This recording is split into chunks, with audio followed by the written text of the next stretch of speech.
participants and do not necessarily reflect those of station staff, management, and advertisers. It's time for the most interactive radio program in Las Vegas today. It's time for Pushing the Limits with Brian Shapiro. Brian will talk sports, politics, entertainment, and anything that matters to you. It's 702-221-7283. You want answers? I want the truth! Now, Pushing the Limits, here's Brian Shapiro. What's happening, everybody? A very happy Wednesday to all of you. Another very busy news day out there. Appreciate all of you being a part of Pushing the Limits. And boy, do we have a jam-packed show lined up for you today. A lot to get to, a lot to talk about. You could be listening on the FMAM dial, KSHP, of course, the Occupy Democrats Facebook page, Washington Free Press, Washington Press Network, I should say, X, YouTube, we're everywhere. And we're glad that you make us a part of your afternoon. Coming up here at the bottom of the hour, somebody that I've been certainly wanting to get on this show for a very long time. He is running as an independent, as a presidential candidate. Robert F. Kennedy Jr. is going to be joining us at the bottom of the hour, and it couldn't come on a better day because there are some breaking news stories, I guess you could say, about Robert F. Kennedy Jr. You might have heard it already about this worm that was caught in his brain, apparently. Yeah, this is a wild story. And everyone's covering it, and I'm happy to say this is the first show that's going to ask him about that. So he's going to be joining us here on about 20, 25 minutes or so. Yeah, I have a lot of other questions to get to with Robert F. Kennedy Jr., so we're certainly looking forward to that, and he'll be joining us here in just a little bit. Coming up a little bit later on in the show as well, a very staunch Robert F. Kennedy Jr. supporter is going to be joining us in hour number 2. He's also a big Ron DeSantis supporter, and he's a political activist. His name is Chris Nelson. He has a large following on social media, so kind of get his takes on a number of different issues coming up in hour number 2 as well. Ladies and gentlemen, we'll get to the Stormy Daniels stuff. They're taking a break in the trial today. Some salacious details is the word that I would use. But I want to start off with the Kristi Noem tour, which continues to just... really, her entire book tour has been lit on fire by ridiculous things that she says, things that she won't own up to, the Kim Jong-un stuff. This is an interesting point, though, because I think Newsmax is I've said it all along, they're a joke of an organization, and Eric Bolling is just a right-wing buffoon. I really don't know what else to say about Eric Bolling. He's doing everything he can, damage control, trying to help Kristi Noem. Listen to what Eric Bolling said to Kristi Noem in regards to this book. Have a listen to this excuse. Governor, I've also written a couple of books, and I know how the process works. You write some chapters. You don't write the whole book at once. You write a chapter or two. Mm-hmm. You send it to the editors, and they edit. They read it. They add. They subtract. And here's my question. The editor, was she possibly a plant? Yeah, that's what it is, Eric. It was a plant. It was Antifa. It was a George Soros editor. I mean, can you believe these people? Eric Bolling, what an embarrassment you are. Yeah, that's what it was. It was a plant. Oh, my goodness gracious. I mean, this is just a perfect example of what a joke Eric Bolling is, what a joke Newsmax is, and how they coddle to these right-wing idiots. Yes, I think Kristi Noem is a right-wing idiot. She's obviously not very intelligent. And the damage control, she's just making more damage with the damage control. Here's a perfect example of that, because she's been making the rounds on this book, making up stuff about a lie about meeting Kim Jong-un. Clearly that was a lie, and then she had to take it out of the book. The whole stuff about executing her dog, which is just disgusting, shooting her dog in the head. Listen to some of this. This is like the best of verbal gymnastics of Kristi Noem on this ridiculous book tour. Did you meet Kim Jong-un? I've met with many, many world leaders. I've been traveling for years and years, talking to world leaders. I've traveled the world and I visited with world leaders. I've gone all across the world. I've met with world leaders. I have met with leaders around the world. I've met with many world leaders, many of them. I've met with many, many world leaders, many world leaders. I've met with many, many world leaders. I've met many world leaders around the world. I've been to the DMZ. I've been in the DMZ. I've traveled all around the world. I'm not going to talk to you about those personal meetings that I've had with world leaders. I don't have conversations about my conversations with world leaders. I don't talk about personal meetings with world leaders. Well, I never talk about my personal meetings with world leaders. So maybe you did have a conversation with Kim, but you don't want to talk. I will not talk about my personal conversations with any world leaders. I won't talk about any of my conversations conversations with world leaders, but I will lie about it, and I'll put it in my book and then lie about it some more. I mean, this is just utterly ridiculous. What an embarrassment. There's even a part of me that feels a little bit sorry for her, like a little bit, because she's so stupid. And this is the moment in an interview yesterday where she just absolutely loses it in another interview. She calls the interviewer ridiculous. Have a listen to this exchange. Still think that you are in line to be Trump's vice president? No, it's up to Donald Trump. He's the only person who will decide this. He's the only person who will decide. And yes, I do speak to him. May I ask what he said to you about being vice president? No, I never tell anybody my personal conversations with Did the dog story President come up Trump. in your conversation I with talk Trump? to President Trump all the time. About the dog? About a lot of things. And right now, I tell you what, he is being persecuted in a political witch hunt in this court case. So I'm proud of him about how tough he is and how well he is doing. Did you bring up the dog? Yes, enough, Stuart. Did you This bring up the interview dog is with Trump? ridiculous, what you were doing right now. So you need to stop. It is. Okay. It is. We'll Let's stop. talk about some real topics that Americans care about. This is a real topic. I do care about Of it. course we are. We do thank you for being with us. All I know I pressed you. hard, but that's what people are talking about to this day. Yeah. Yeah, that is a real topic. I think American people do care about it. It's why people on the right and the left, one of the few topics all week that people on the far right and far left agree on, you're a puppy murderer and you're a moron, and you'll never be Donald Trump's vice president, and you'll probably never win in office ever again. You are an idiot. And I'll play you one more clip, okay? This has nothing to do with her murdering dogs. This has nothing to do with her lying about meeting world leaders, dictators like Kim Jong-un. This is not just Kristi Noem, to be very fair. When you ask a lot of MAGA Republicans the question of Mike Pence in January 6th, do you think Mike Pence did the right thing? Many Republicans will either dodge the question or give a Vance-type answer, which is, oh, yeah, I would have done it very differently, which is obviously ridiculous. Now, Noem is still hopeful, at least in her own mind, that she will maybe be Donald Trump's vice presidential candidate. But this is the question that is asked her, and she calls it a hypothetical. I'll get to that after the clip because it's not a hypothetical. Have a listen to this exchange. To be the one who sets the example and to lead the world. My hope is that Mike Pence will endorse President Trump soon, because it's critically important that we're unified and working together to make sure that we take back the White House. Right, but you didn't answer my question. Did Mike Pence do the right thing or the wrong thing on I January don't talk in 6th? hypotheticals. The law's changed. That situation will never happen again because the law's been changed. So I don't answer hypothetical questions. It's not hypothetical. I'm just It asking is, because it'll never happen again. But so in no, but what he 2020, did that day. Looking back that day, I wasn't in the situation. I didn't have the information he had. I just think that Mike Pence today is making the wrong decision by not endorsing President Trump. Him not endorsing President Trump has absolutely nothing to do with the question. She's so stupid, she doesn't even know what a hypothetical is. It's not a hypothetical, you nitwit. It already happened, you stupid moron. You puppy killer, you. The question was, did Mike Pence do the right thing? This already happened in 2020. That's not a hypothetical, dummy. And notice how, like so many other coward MAGA Republicans, she won't answer the question. You know why she won't answer the question? An audience of one. Because if Donald Trump is watching, which he probably would be, if she answered the question, normally, any normal, decent human being would say, yes, even though I don't always agree with Mike Pence, he did the right thing. He certified the results of a free and fair election. That's an honest answer to a very fair question. But the reason why people like Kristi Noem are asked this question, because they are right-wing buffoons who wear the Donald Trump knee pads, who will say and do anything to defend Donald Trump. She won't answer the question. It's a very simple question, and it should have a very direct and simple answer. Not only won't she answer it and she dodges it, this won't ever happen again, which, by the way, she doesn't know. It's not a hypothetical. The question was, did he do the right thing in 2020? She won't answer the question because she doesn't want to piss off Donald Trump. Even Kristi Noem understands, I think, that Mike Pence did the right thing because he didn't have the authority. Even Kristi Noem, who is a very unintelligent lady, I feel really sorry for her.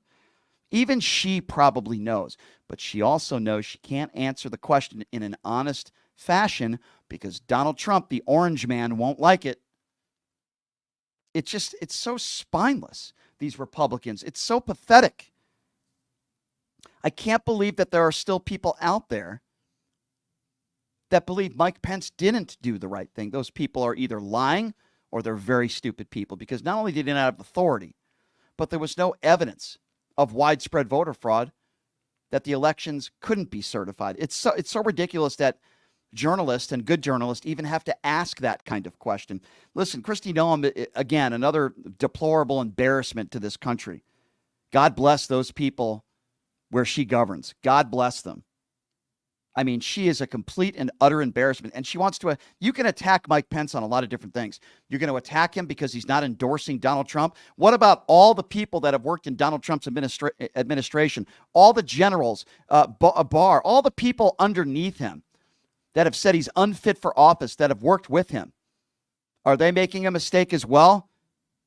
I mean, it's just absurd. So according to Kristi Noem, any Republican, anybody that knows Donald Trump, anybody that's worked with Donald Trump, if you don't endorse Donald Trump, you're making a big mistake. I wonder if she would also characterize making a big mistake, gloating and bragging about executing your dog and shooting your dog in the head in your backyard.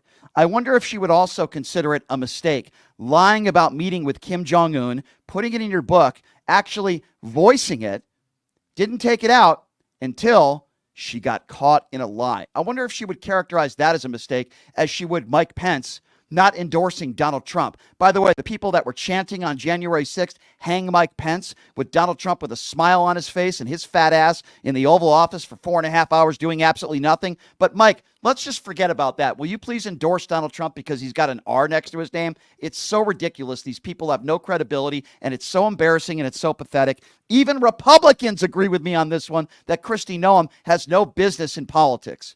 After this whole situation, I guess you could lie about the 2020 election. You can endorse a liable sexual abuser, and that's okay. But one thing we all agree on is you probably shouldn't execute puppies and shoot them in the head. That's one thing where Republicans and Democrats, for the most part, have some common ground, thankfully. Thank you, Kristi Noem, for bringing the country together on this one. Holy smokes. What an embarrassment you are to this country. You're an embarrassment to the Republican Party. You're an embarrassment to the people in your state that you govern, that you represent. Oh, my goodness gracious. And then there's Mike Johnson. And, for a moment there, I had some praise for Mike Johnson because I give praise and credit where it's due. And I was happy that Mike Johnson helped pass this foreign aid bill to Ukraine and Israel. I believe the Republicans and the Democrats did the right thing here. I believe Mike Johnson did the right thing. And I gave him credit for that. He's on the right side of history here, in my personal opinion.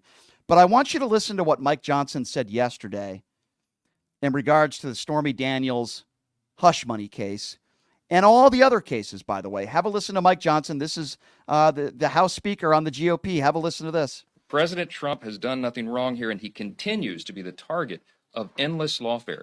It has to stop. And you're going to see the United States Congress address this in every possible way that we can, because we need accountability. Ultimately, at the end of the day, it's bigger than President Trump. It's about the people's faith in our system of justice.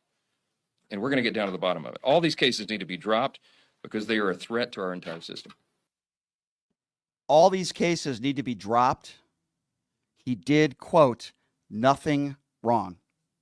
Let's just review those statements. Donald Trump is facing 4 indictments, 88 criminal charges against him. But according to Speaker Mike Johnson, Donald Trump did nothing wrong. None of it is his fault. None of it. He did absolutely nothing wrong. He's completely innocent. These are all made-up charges. And this is just my personal opinion on where so many are at within the Republican Party today. And it seems to have started ever since Donald Trump took office back in 2016, where so many, not all, but so many Republicans stopped believing in individual responsibility. Where is it? And if you don't think Donald Trump broke the law, and I would argue he did in probably all 4 of these indictments, but even if you're one of those people that thinks it's unfair, if you're one of these people that believes that Donald Trump is innocent, he didn't break the law, what about the behavior? What about the behavior? This is the champion for the Republican Party. This is the guy that you stand by. But according to Mike Johnson, Mr. Evangelical, Donald Trump did nothing wrong. This comes a day after Stormy Daniels gave salacious details about their sexcapades in that hotel room. And Stormy Daniels describes the moment that Donald Trump put one of his hands behind his head, almost modeling off his disgusting body, wearing boxers and a T-shirt. I believe we have a picture that we're sharing with you. This is from years back. Boy, that'll just make you throw up. Sorry to ruin people's appetite around lunchtime, but this is the visual that Stormy Daniels had to look at when she decided to take her clothes off and lie on her back, as she described to the jury, as she was staring at the ceiling, trying to think, as she said, about anything other than Donald Trump on top of her. I don't blame her for that. She put herself in that position, though, literally and figuratively. Nobody forced her to do that. She could have gone out of the room. So I'm not saying Stormy Daniels is a victim.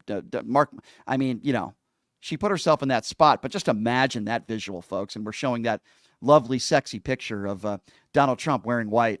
Very sexy. So, yeah, she talked about what we already do, right?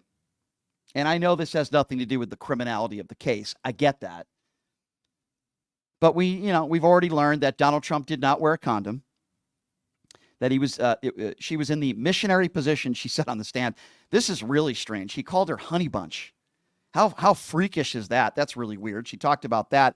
And Stormy also said on the stand yesterday that he said that he reminded her of his beautiful daughter. How freaky is that? It's interesting because so many of these MAGA Republicans, they want to call Joe Biden the pedophile. And meanwhile, Donald Trump is having sexcapades with Stormy Daniels, the porn star. And then he starts saying that how she reminds him of his daughter. I mean, that's beyond spooky. I don't even know what to say there. It's so gross. Maybe they should throw him in jail just for that statement. Look, I guess the prosecution called Stormy Daniels for validation of what took place, which was a sexual act, and he wanted to cover it up a couple weeks before the presidential elections. Obviously, the salacious details, I would agree, were, I guess, unnecessary. But if you feel bad for Donald Trump or you think he's getting embarrassed in a courtroom, he deserves it because he's the one who did this. He's the one who put himself in this situation when he had a wife at home just having Barron a few months after. He's the one who put his family in this situation. He's the one who put himself in this situation. So if there's anybody out there that feels bad for Donald Trump, why? Why?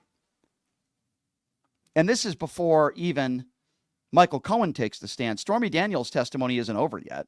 They're trying to discredit her testimony. Listen, I'm not a Stormy Daniels fan, and I'm not even talking about her porn career. I'm just saying in general, I'm not a fan of hers. I will say this. Stormy Daniels absolutely profited off of this. And if I'm the Trump defense team, I labor the fact. That doesn't mean Donald Trump didn't break the law. I think it's clear here he did. I believe this is election interference. I believe that he did falsify business records, and I believe he will be a convicted felon. But that doesn't change the fact that, Stormy Daniels is the most credible person in the world. That really doesn't matter. We know that they had sex. We know what Donald Trump did. He didn't just fork over $130,000 for nothing. That's obvious. Some of the people out there are saying, well, she's an actress. She's a porn actress. So, she acts for a living. That is completely academic to this story. There's no question that this happened. One day, Donald Trump didn't just say, hey, I think I'm going to pay her $130,000, even though we didn't have sex. We know they did. But with that being said, I also don't condone, the threats and Stormy Daniels getting death threats and harassment. She told a story back in 2011 when she was in Las Vegas, where she was in a parking lot, I guess at a supermarket, if memory serves me right, and that somebody gave her a threat and that she had a death threat, and she had said she thought Michael Cohen paid somebody to do that. I don't know if that's true or not. I would assume she's not lying and making that up. But Stormy Daniels has made a lot of money off of this. Now, she also claimed when the defense brought that up, which I think is fair to say, that this has also costed her a lot of money. But she makes far more money now than she's ever made in her career, making public appearances, showing up at strip clubs, signing autographs. She makes far more money now than she's ever made. Like I said, I don't condone the harassment, any of the death threats, any of that. That's uncalled for. And quite frankly, anybody that makes a death threat should go to jail. So I feel bad for her in regards to that. She's the one who decided to start this friendship, whatever you want to call it, with Donald Trump. She's the one who decided to do it. Nobody forced her to do it. This isn't the E. Jean Carroll case, right? She's, Donald Trump's not accused of rape or sexual assault in this case. But at the same time, I do think it was important for the prosecution to have her take the stand. It validates what we know already happened. So Stormy Daniels is going to get back on the stand tomorrow, and the defense is going to continue to try to discredit her. And Donald Trump is squirming in his chair. And I guess he's not falling asleep during Stormy Daniels' testimony. I find that interesting, but there's absolutely nothing that Donald Trump can do. He can't lie his way out of this one. He can't make excuses. He can say what he wants outside the courtroom when the day is over, but there's nothing he can do inside that courtroom. He's forced to listen, and he's forced to listen to his own terrible behavior. He's forced to listen to what took place. Was it worth it, Donnie? He's forced to. This is before we've heard from McDougal on the stand. We haven't heard from Michael Cohen yet, and I'm sure there'll be others as well. We're learning on the day of Barron's graduation, Trump is going to be fundraising and going to be campaigning. Now, I'm assuming he's going to go to Barron's graduation as well. We'll have to wait and see on that one.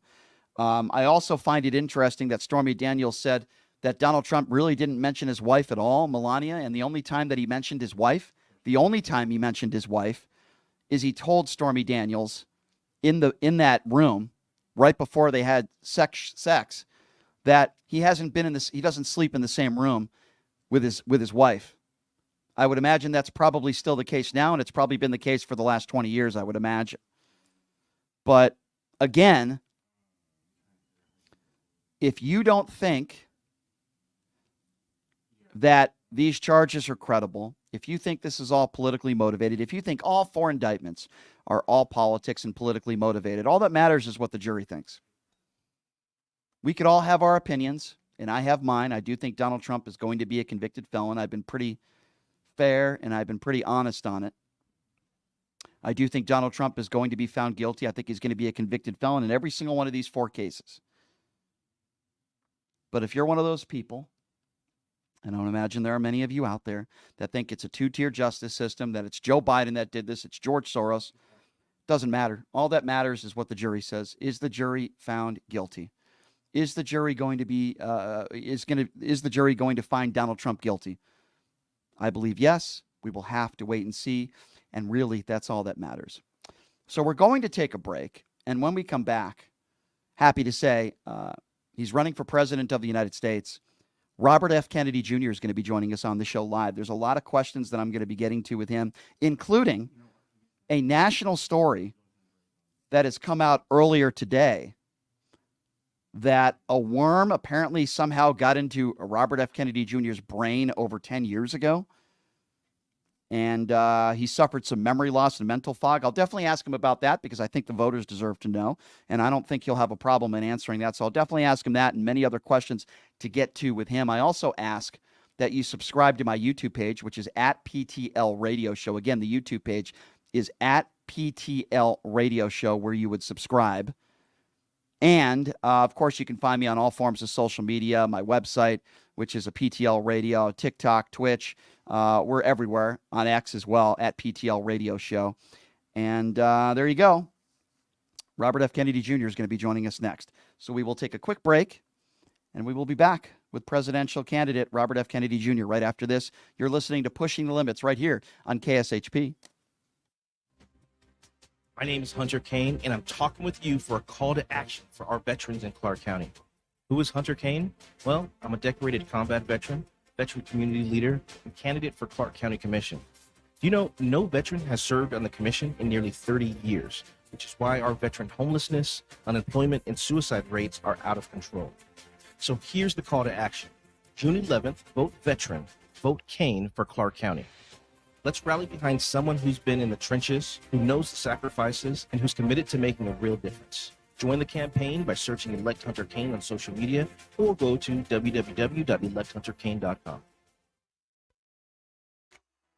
Who would have thought there'd be so many kids playing ice hockey in the desert? Jake Helps Hockey Foundation and the Las Vegas Ice Warriors, founded by Gina Yusufzai 8 years ago, made it possible for families who can't afford the equipment and food. Donate today at www.hockeyforkids.org and help us continue making a difference. Join us in supporting Jake Helps Hockey Foundation and the Las Vegas Ice Warriors, where every kid gets a shot at the starting line. Just a reminder, our website is www.hockeyforkids.org. Residents of Las Vegas Ward 5, are you ready for a brighter future? I would like to introduce myself, Dr. Erica Smith, your people's choice for City Council, with a vision for progress and the fortitude to make it happen. I am committed to moving us forward. I am not just a candidate, I am a fighter for you. With myself on the City Council, you can expect a real change and a community that thrives. Vote for Dr. Erica Smith, because together we're building a better tomorrow. To learn more about me and my campaign, go to www.ericaforlasvegas.com, paid for by the Vote Dr. Smith Committee. My name is Kola Akimbade. I'm running for mayor of Las Vegas.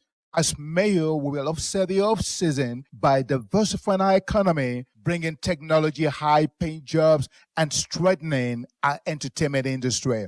In order to tackle this issue of homelessness, we need new money because the budget will never be enough. Therefore, we will legalize prostitution and tax money will flow. Today, go to our website, Kola, K-O-L-A, kolaformayor.com, and my phone number, 725-263-2660. Support our campaign and donate today. Again, kolaformayor.com at 725-263-2660. My name is Kola Akimbade, and I'm running for mayor of Las Vegas.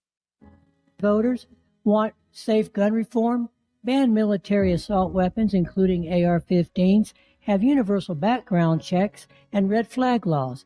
I am Eva Chase, a candidate for Nevada State Assembly District 16, U.S. Air Force veteran, college graduate, progressive independent candidate, fully transitioned transgender woman, former lieutenant governor candidate for Nevada in 2022, where I received 7,212 votes in the Democratic primary. Follow me on Facebook, X, Instagram, TikTok. Donate to my campaign bot fund account and stay progressive.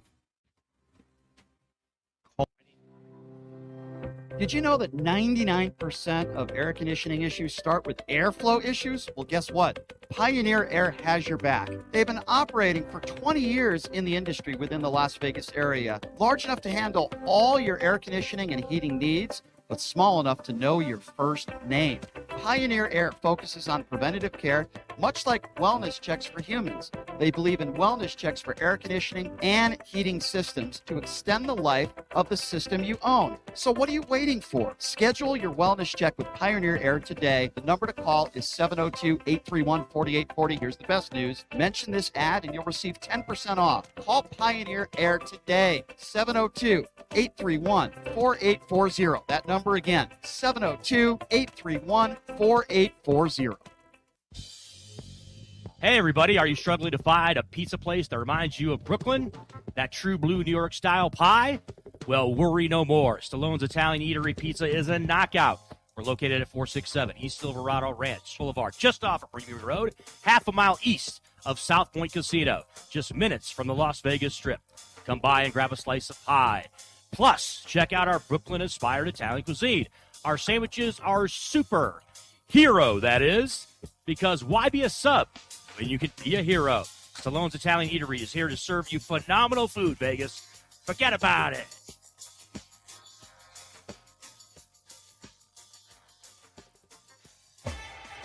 Battle Blast LV Laser Tag is a high-tech game of computerized hide-and-seek, tag, and capture the flag, all rolled into one. The object of the game is to score points while defending yourself from attack. Points are scored by tagging other players. A typical play experience includes 10 minutes of intense competition in the arena. Participants must be 6 years or older to play. Location is 8125 West Sahara in Cimarron. Call 702-228-0951. At Safe Steps Academy, we're on a relentless mission. We're not just teaching CPR, we're igniting a movement, spreading the gospel of preparedness far and wide. Our focus is clear: to empower everyday people with the knowledge and confidence to act in an emergency. Picture this: you're out for a walk, enjoying life's simple pleasures, when suddenly a medical emergency strikes. In that critical moment, you're surrounded by trained bystanders who leap into action, their skills honed by Safe Steps Academy. All classes will train individuals and adults, child, infant CPR, AED, and first aid. Classes are laid back, hands-on, and equip you for real-life emergencies. Instruction is approximately 1.5 hours long.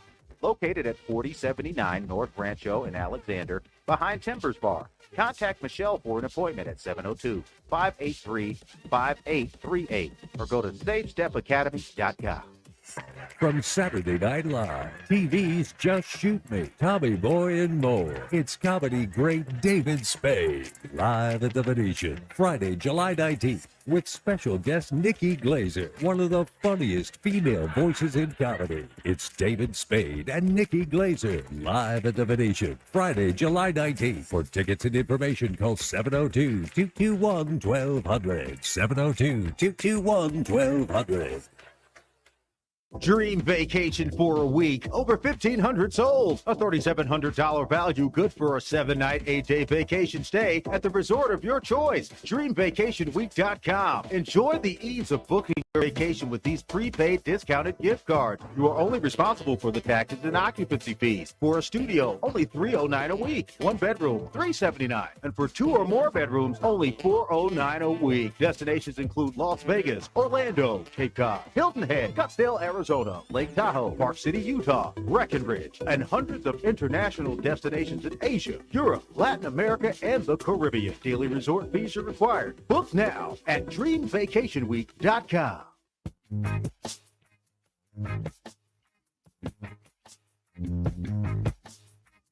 All right, welcome back. It is Pushing the Limits on a Wednesday. Thank you so much for joining us. We got Robert F. Kennedy Jr. that's going to be joining us momentarily here. I want to tell you guys about my good friends at Pioneer Air with summer right around the corner. Oh, yeah, it's pretty hot outside. It's really hot outside. You need to make sure your air conditioning systems are working properly. No better than Pioneer Air. They've been around since the 1930s. And if you give them a call right now, you're going to get free scheduled maintenance for up to a year. You can't beat it. Give them a call, 702-703-6346. And again, that number, if you want a VIP free membership for Pioneer Air up to a year worth $150, give them a call. Mention the name of this show, 702-703-6346, and tell them I sent you. So we are going to be joined momentarily by Robert F. Kennedy Jr., and he's running for president of the United States. And, you know, it's interesting because I've wanted to talk to him for a long time. Listen, the bottom line is this, right? Some people might not want to admit this, but Robert F. Kennedy Jr. is going to be taking some votes away from both Donald Trump and Joe Biden. That's just the reality of the situation, whether you like it or not. Who is he going to hurt more? Does he hurt Joe Biden more? Does he hurt Donald Trump more? Well, I'll leave that up to you to decide. I don't know. What I will tell you is that there are people on the far right that seem to really like Robert F. Kennedy Jr. There's also people on the far left that seem to support him as well. On a side note, I am a big fan of his wife, Cheryl Hines, because I'm a big fan of Curb Your Enthusiasm, and she's done a phenomenal job on Curb Your Enthusiasm. But there's a lot of things I'm going to get to with Robert F. Kennedy Jr. when he joins us here momentarily. We just spoke with one of his campaign staff. He's just wrapping up another engagement that he had, so he's going to be joining us here in a few minutes. So this story comes out of the New York Times today, and I've never even heard of this before. Now, I'm not a doctor. I'm not a professional when it comes to medicine or any of that stuff, right? I didn't know that worms can get into your brain. Like, I never knew that was even a thing. And I guess it comes from food. I guess it comes from food that you can eat, bad food, and worms can be created in your system. And this story came out, and the New York Times wrote an article about it this morning, and I find it to be, I don't know. I've never heard anything like this before, but I guess a worm got into his brain, ate a portion of his brain. I don't even know if that's true or not. I'm just going by the article in the New York Times, so we'll ask Robert F. Kennedy Jr. about this. And I guess Robert F. Kennedy Jr. was in a deposition, and he said he suffered some memory loss and some mental fog. I would assume he's made a full recovery, thank God. But this is,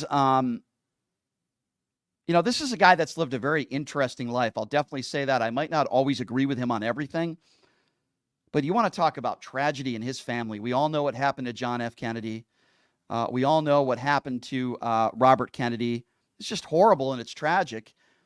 And I do believe, this is where I will disagree with Joe Biden and I will agree with Robert F. Kennedy Jr. on, is that I believe he deserves Secret Service. When you look at what happened to members of his family and the horrible tragedies that have taken place, I do believe Robert F. Kennedy Jr. deserves Secret Service. If anybody deserves it, it's certainly him.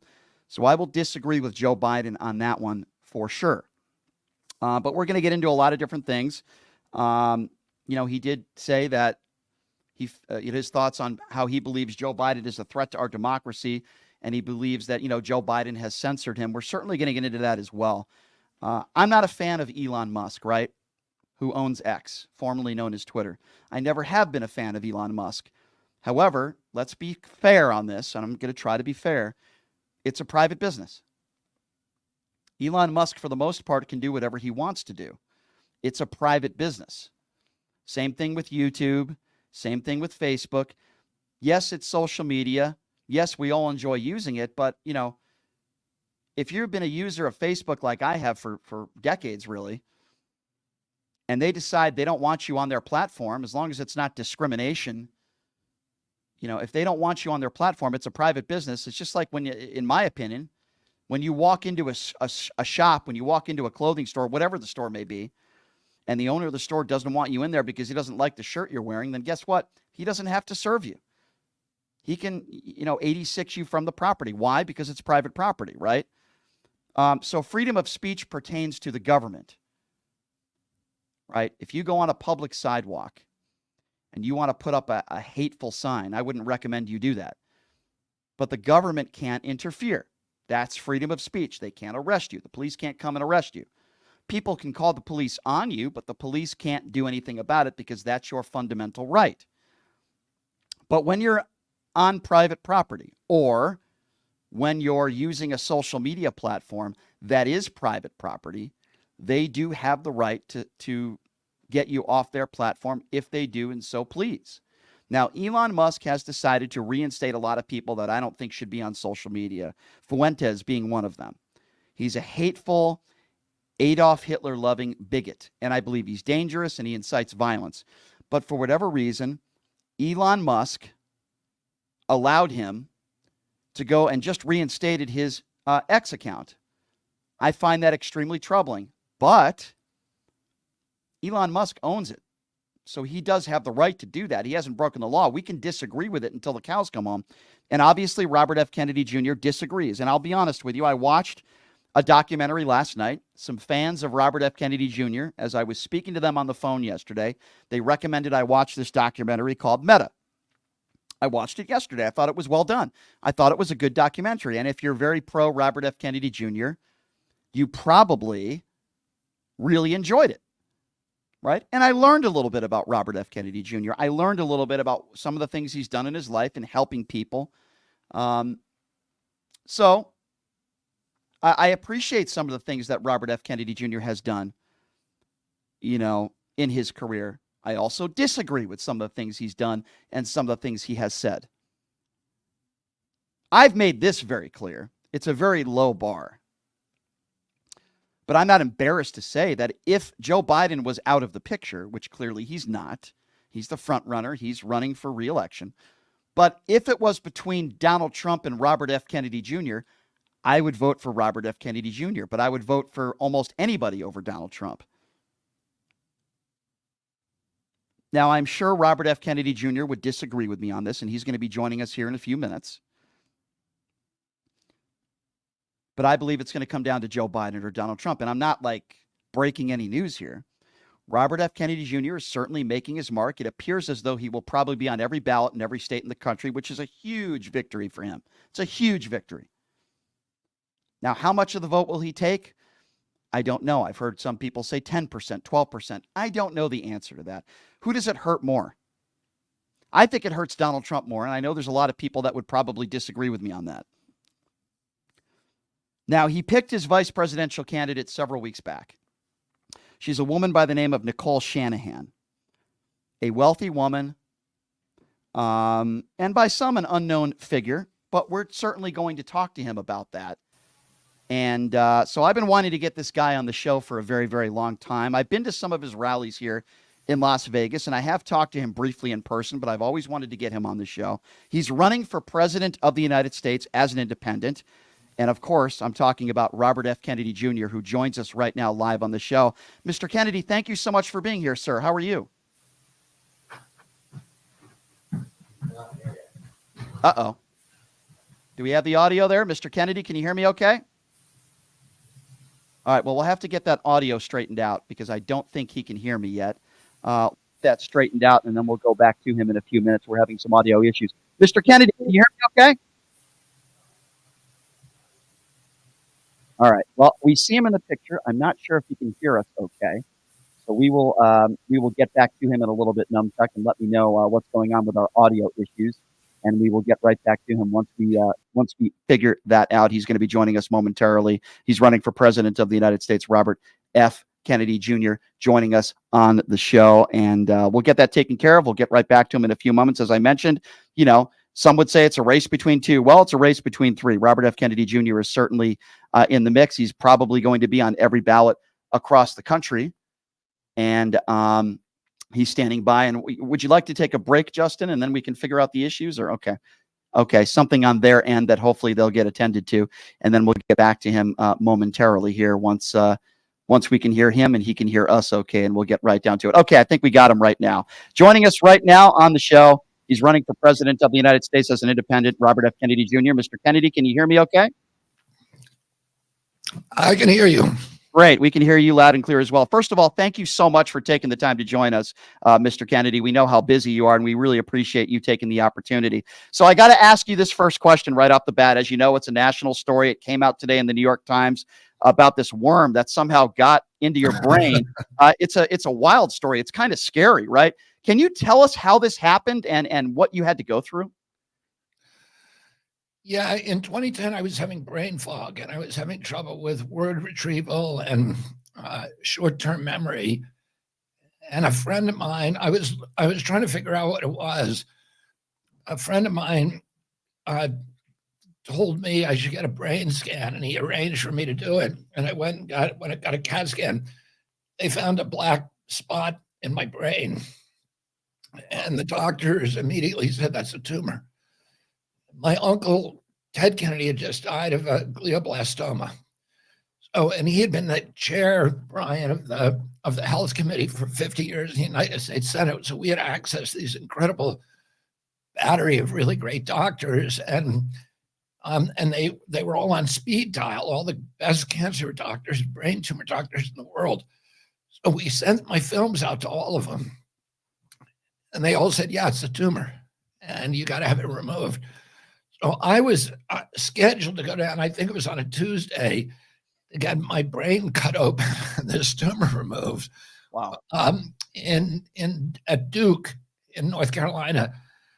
And by the same doctor who had done my uncle. And I went to pick up on the Monday, I went to pick up my films, the x-rays, the CAT scans at Columbia Presbyterian in New York. And there happened to be this young Irish doctor who was a neurosurgeon who was sitting in the room. And he and I started talking with each other about a variety of things. And he asked what I was doing. And I said, I got this tumor in my brain. He said, can I look at your films? And they put them up on the light board. Mm-hmm. And he looked at it for a long, long time. And then he said, I don't think you've earned a surgery, which was like, for me, tell me more. And he said, I don't think this is a tumor. And he said, what you need to do is come back in a couple of weeks, and we need to measure it carefully now. Come back in a couple of weeks and see if it grows. And so we did that, and it didn't grow. And then we came back another 6 weeks, and it didn't grow. And, we managed it with long term, and it never grew. And and then in the end, they said that this is almost certainly a parasite that got into your brain. They call it neurocystic cirrhosis, cirrhosis. I may have left out a syllable. And that it's a parasite that's very common in India, where I had done a lot of environmental work. And it comes from eating undercooked pork.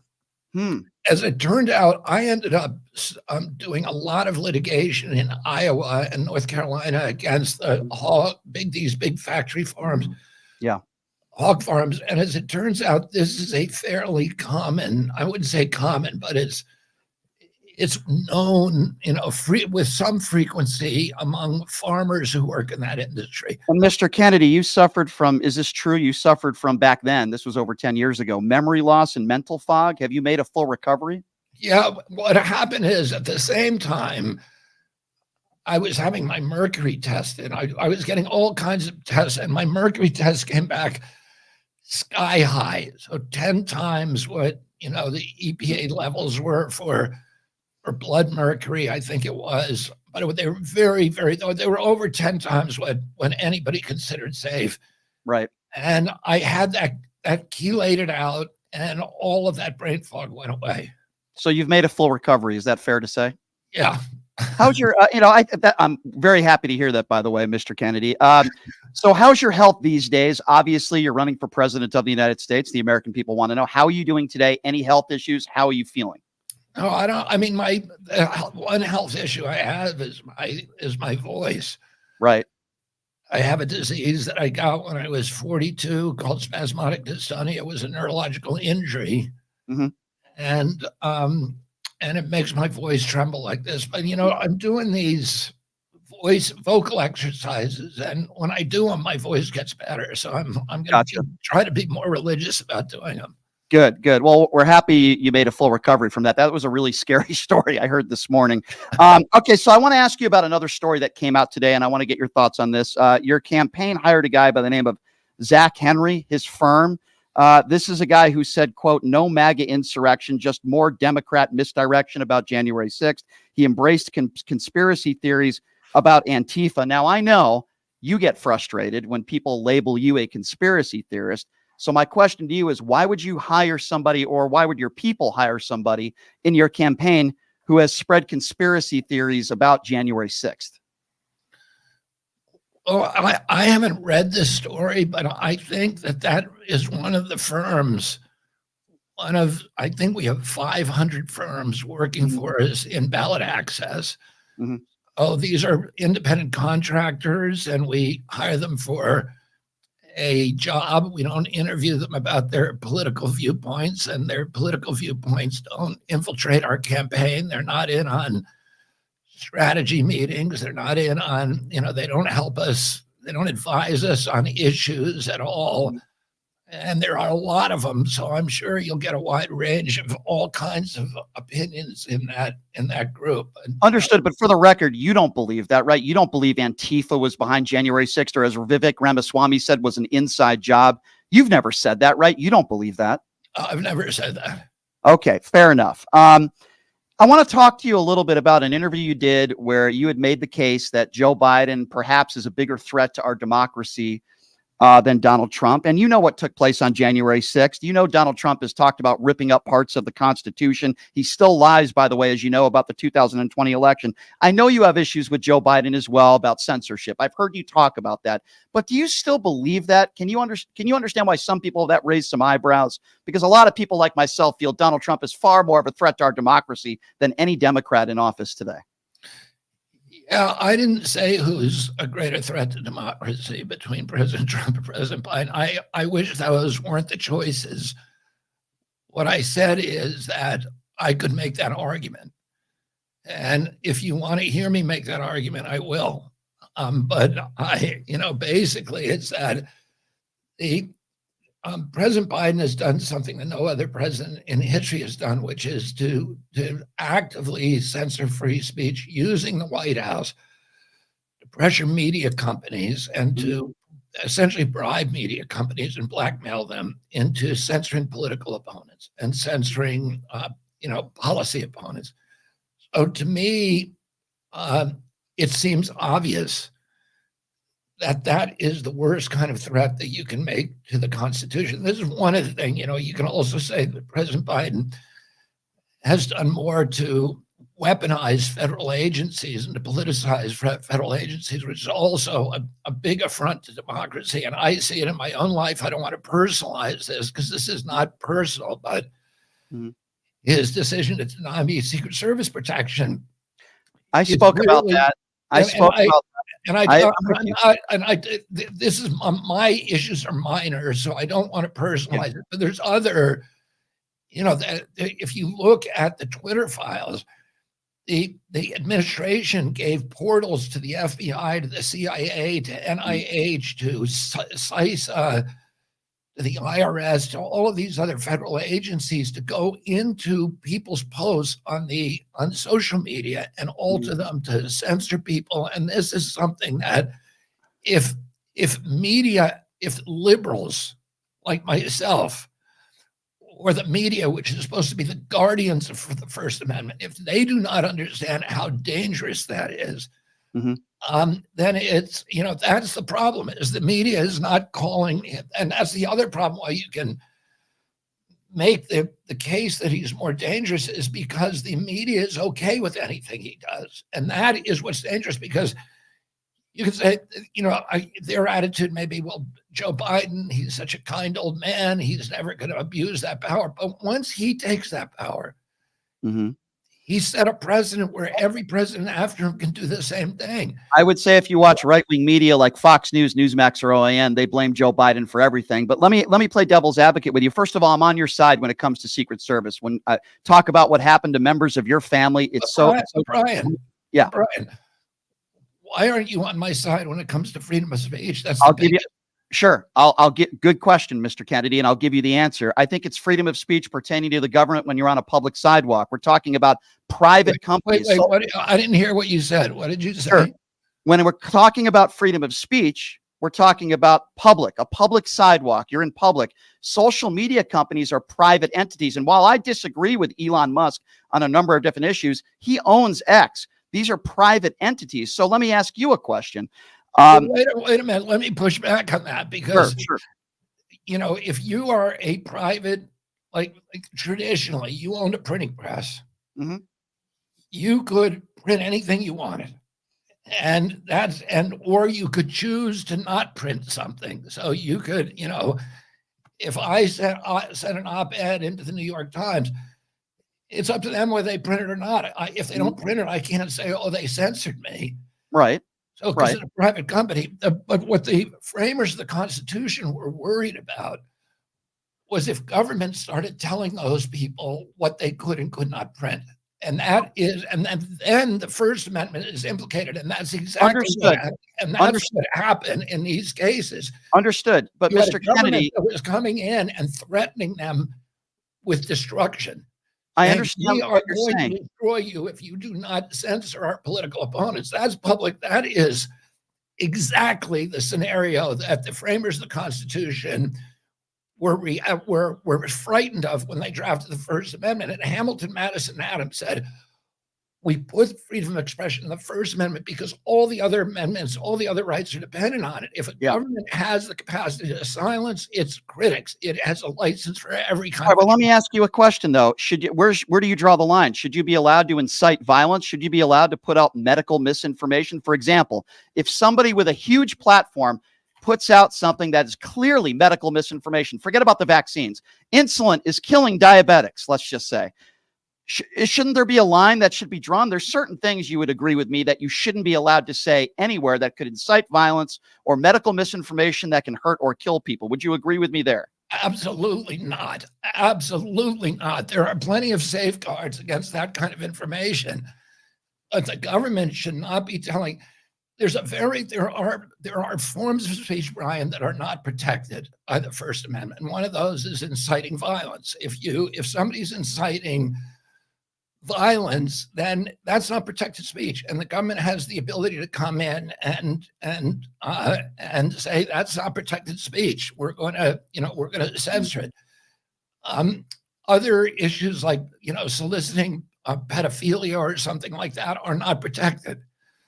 But just because something is erroneous does not deprive it of protection. In fact, the First Amendment was written not to protect the speech that we want to hear, not to protect speech that is true, but to protect speech that is dishonest, that is untrue. And there are other remedies for addressing speech. And, Learned Hand said that the remedy for bad speech is not censorship, it's more speech. It's people correcting it. It's litigation. If you mislead somebody about a cure or something like that, somebody can litigate against you. You can, if you have a duty to that person. So there are plenty of remedies, but unfortunately, no, the government absolutely should not be correcting misinformation, because that gives the government a power that would be destructive to any democracy. Let me ask you another question, and it involves the vaccines. For people out there that are listening, do you think they should listen to their personal physician and their personal doctors that know their medical history when it comes to, say, the COVID vaccine, or should they listen to people like you? Well, I think, first of all, I wish the doctors had the power to actually give advice. And, I think people should talk to their physicians, and that they should be able to do what their physicians want. The physicians should not be punished or silenced or delicensed for giving them advice that the physician considers important for their health. And the physician's duty is to that patient, not to society as a whole. During COVID, we saw this, these mass efforts to deplatform physicians who were saying, maybe there was a patient who had seizures in the last vaccine or who had heart problems.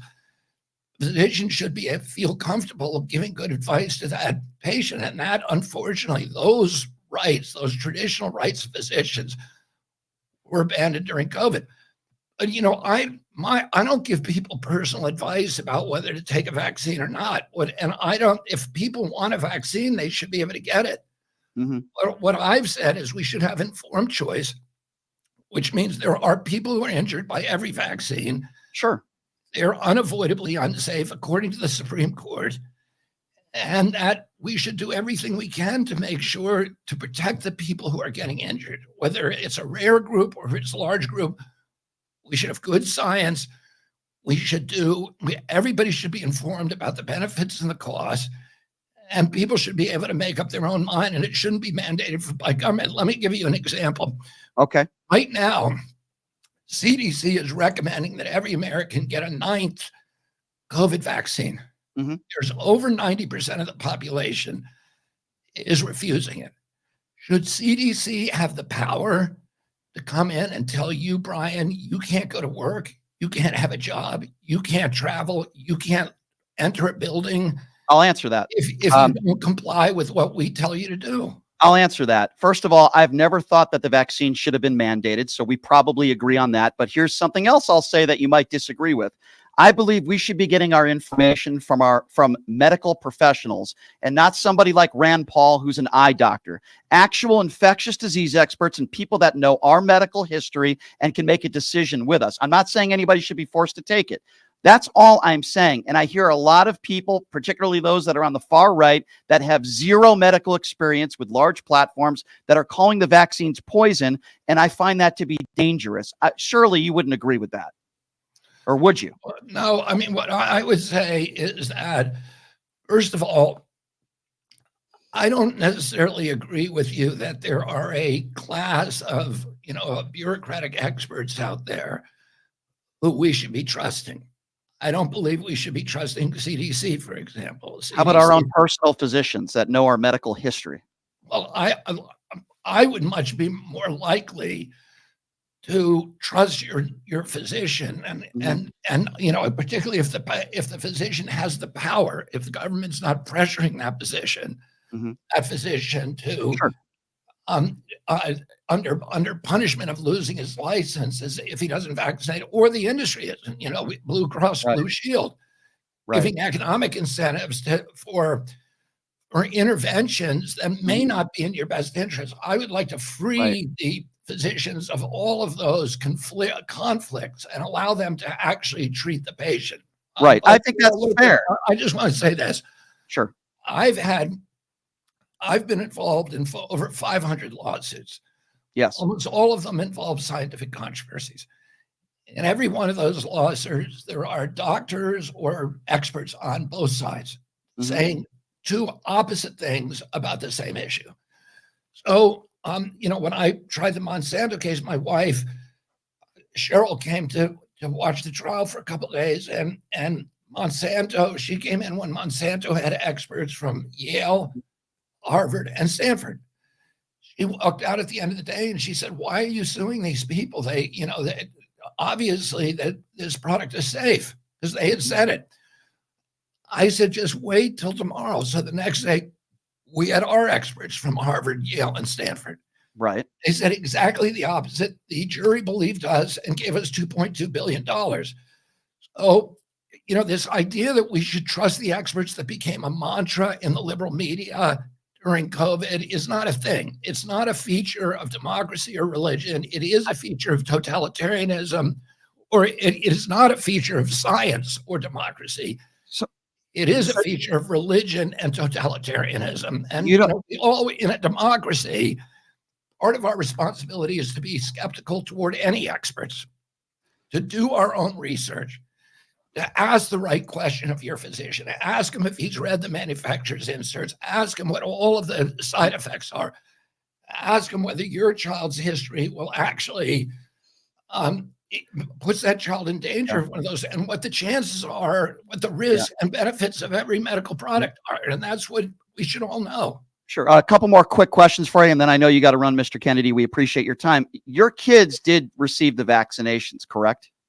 Some of you mean on COVID? My kids are fully vaccinated with their child vaccines. So if you didn't, so I think it's a fair question. On COVID, a couple of my kids, I'd say half of my kids took it and half of them did. I got 7 kids. Understood. So your position is you think the vaccinations, the COVID vaccines, are unproven to be safe. So if that was the case, why did you allow some of your kids to take them? Well, if you remember at that time, there was tremendous pressure to take them. You couldn't attend college if you didn't take them. But they could have been homeschooled, right? You could have brought them to private school. You didn't do that. That's my question to you. Listen, I have adult kids. I don't know how old your kids are. I don't have any. Right. Okay. Well, believe me, your ability to influence your kids after a certain age basically approaches zero. Oh, and I raised my kids to disagree with me, to challenge me, but also to tell the truth. Oh, I offered my kids vaccine cards and said, I don't want you to take this product because I had read the clinical trial data. Yeah. And they said, no, they didn't want to do it because they didn't want to lie. They didn't want to lie to their friends. So they made their own decision that they wanted to go to law school. They wanted to go to school. Yep. And that they had to take this risk, and they did it. You would agree with me, though, that the vaccinations, they did save lives. It wasn't all bad and all poison and all these people died from the COVID vaccinations, that it helped save some lives and it did more good than harm. Would you be willing to agree to that? I don't see how you make that statement. I think, first of all, we had the highest COVID death rate. We had one of the highest vaccination rates in the world in our country. We had 16% of the COVID deaths in this country, and we only have 4.2% of the world population. So whatever we were doing was wrong. There are other countries with low vaccination rates. For example, Haiti had 1.3% vaccination rate, and it had 14 deaths per million population, which is 1/200th of the death rate we had. Nigeria had 1.4% vaccination, at 1/200th of the death rate that we had. And then the other issue is we're seeing all these, which everybody acknowledges now, myocarditis, the pericarditis, the seizures, all of these deaths. There were more deaths reported from the COVID vaccine than all vaccines in history combined since they started keeping records in 1986.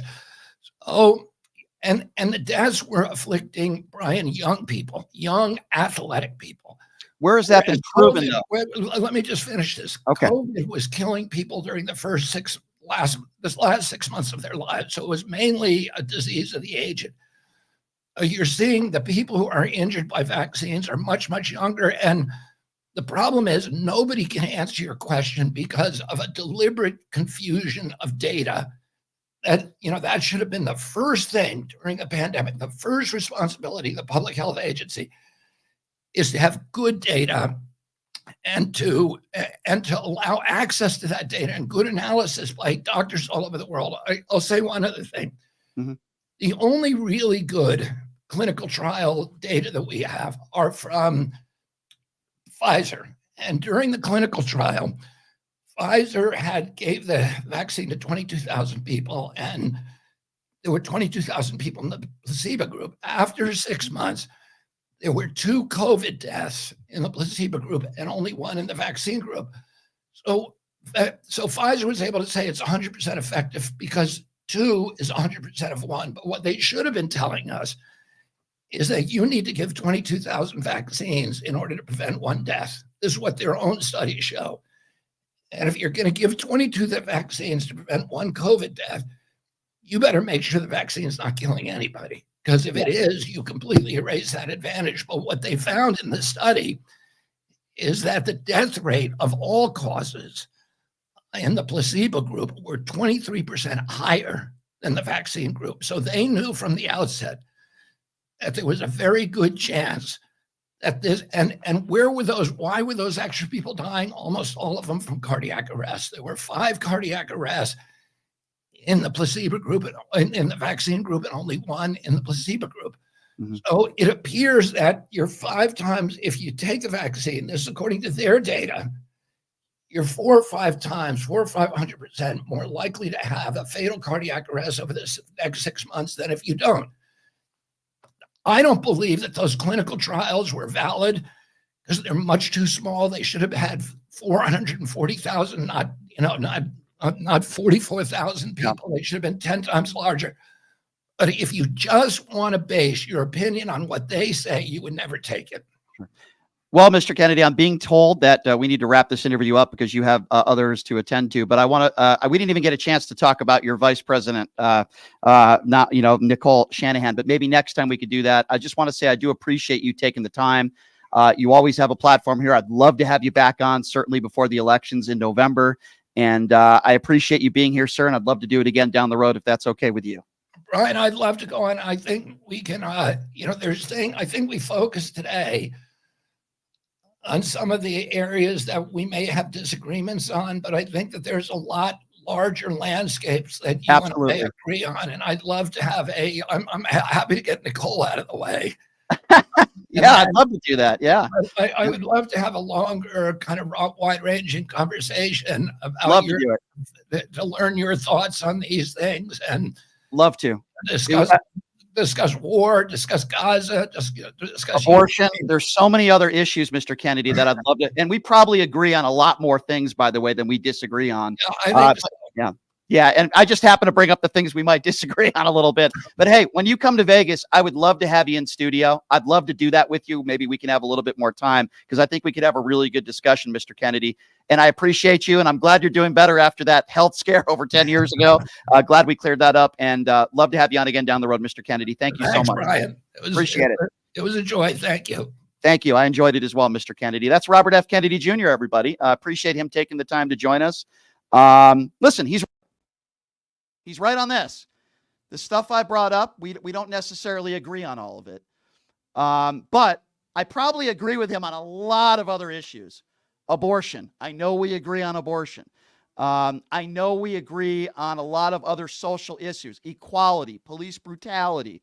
There's so many other social issues that me and Mr. Kennedy agree on. So he's right about that. What I would like to do, because we didn't have a lot of time, which I understand. He's a very busy guy. I would love to, and he agreed that he would, come back on again, which I appreciate. Didn't even get a chance to talk to him about Nicole Shanahan, who is his running as his vice president. I do want to get to that. I want to get to more social issues with him, and I really do appreciate him taking the time to join us. A lot of other questions that I had for him, but I'm also not going to interrupt him, and I want to respect him when he's answering these questions thoroughly. Some things I agree with, some things I disagree with. But here's what I would like to do. I'd like to take some phone calls. And then we have another guest coming on. So I want to take some phone calls. We're going to take a quick break. Your thoughts on my interview with Robert F. Kennedy Jr. coming back. The number to call 702-221-7283. And then the number to call 702 again, 221-7283. We'll take some phone calls. We'll be right back right after this. It's Pushing the Limits right here on KSHP. Hey, everybody, are you struggling to find a pizza place that reminds you of Brooklyn? That true blue New York style pie? Well, worry no more. Stallone's Italian Eatery Pizza is a knockout.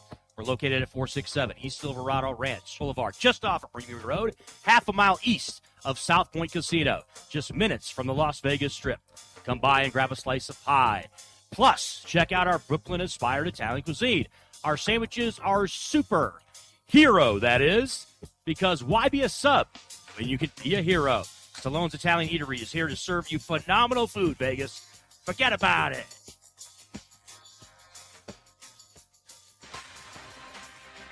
My name is Hunter Kane, and I'm talking with you for a call to action for our veterans in Clark County. Who is Hunter Kane?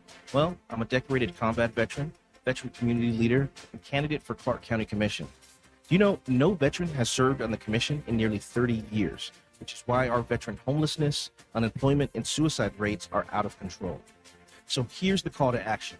June 11th, vote veteran, vote Kane for Clark County.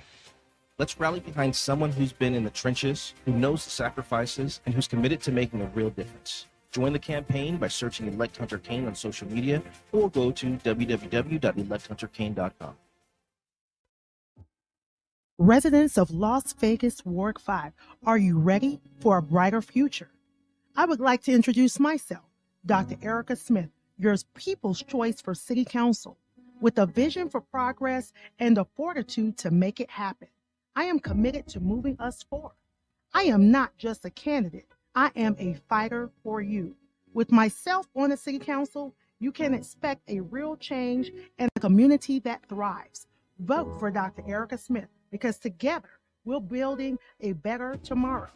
To learn more about me and my campaign, go to www.ericaforlasvegas.com, paid for by the Vote Dr. Smith Committee. Voters want safe gun reform, ban military assault weapons, including AR-15s, have universal background checks, and red flag laws. I am Eva Chase, a candidate for Nevada State Assembly District 16, U.S. Air Force veteran, college graduate, progressive independent candidate, fully transitioned transgender woman, former lieutenant governor candidate for Nevada in 2022, where I received 7,212 votes in the Democratic primary. Follow me on Facebook, X, Instagram, TikTok. Donate to my campaign bot fund account and stay progressive. My name is Kola Akimbade. I'm running for mayor of Las Vegas. As mayor, we will offset the off-season by diversifying our economy, bringing technology, high-paying jobs, and strengthening our entertainment industry. In order to tackle this issue of homelessness, we need new money, because the budget will never be enough. Therefore, we will legalize prostitution and tax money will flow. Today, go to our website, Kola, K-O-L-A, kolaformayor.com, and my phone number, 725-263-2660. Support our campaign and donate today. Again, kolaformayor.com at 725-263-2660. My name is Kola Akimbade, and I'm running for mayor of Las Vegas. Did you know that 99% of air conditioning issues start with airflow issues? Well, guess what? Pioneer Air has your back. They've been operating for 20 years in the industry within the Las Vegas area, large enough to handle all your air conditioning and heating needs, but small enough to know your first name.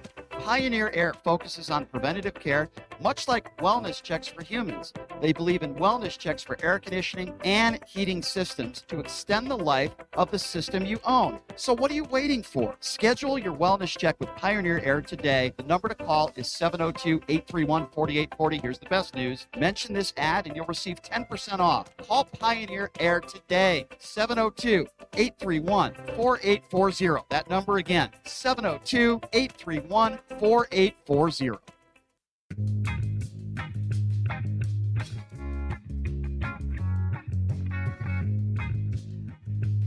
Welcome back. It is Pushing the Limits on a Wednesday. We just had Robert F. Kennedy Jr., good 25-minute interview, and happy to hear that he wants to come back on, which would be great, because there's a lot of stuff that I didn't get into with him that I certainly want to. We're going to take some phone calls a little bit later on the show, because I do have another guest. And before I bring him on, I want to tell you guys about my good friends at Jackson's Bar and Grill, located at Flamingo and Jones.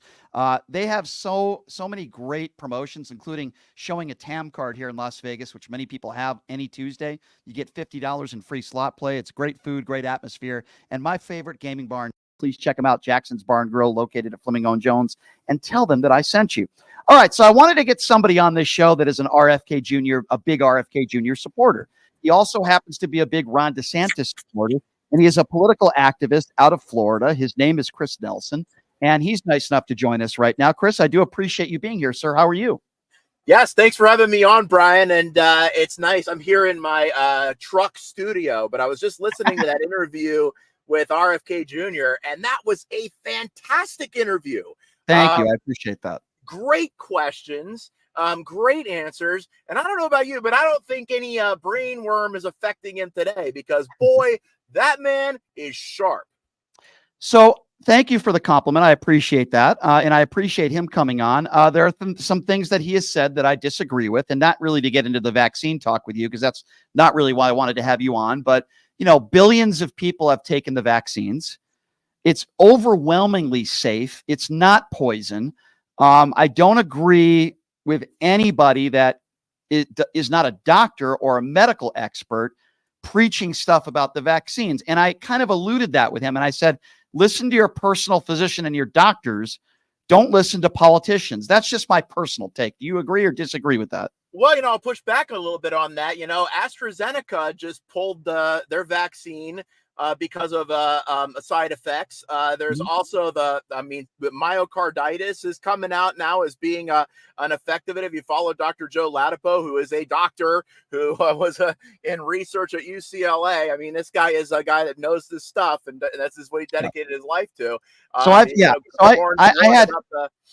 Kennedy gave a good answer that it's about, you know, having, when it comes to your personal doctor. I saw this happen even here in Florida, where we have Ron DeSantis, where doctors were being, especially within hospital systems, were being pushed to accept CDC protocols, and they really couldn't give it to you straight about being pro or against the vaccine, because if they said certain things, if they came out against CDC's orthodoxy, we had a doctor down here, he lost his not his license, but his board certification, because he was telling people that he didn't agree that everybody should take. Well, I can't speak to that specific doctor, but all I can tell you is that over 8 out of 10 doctors and nurses have all been vaccinated.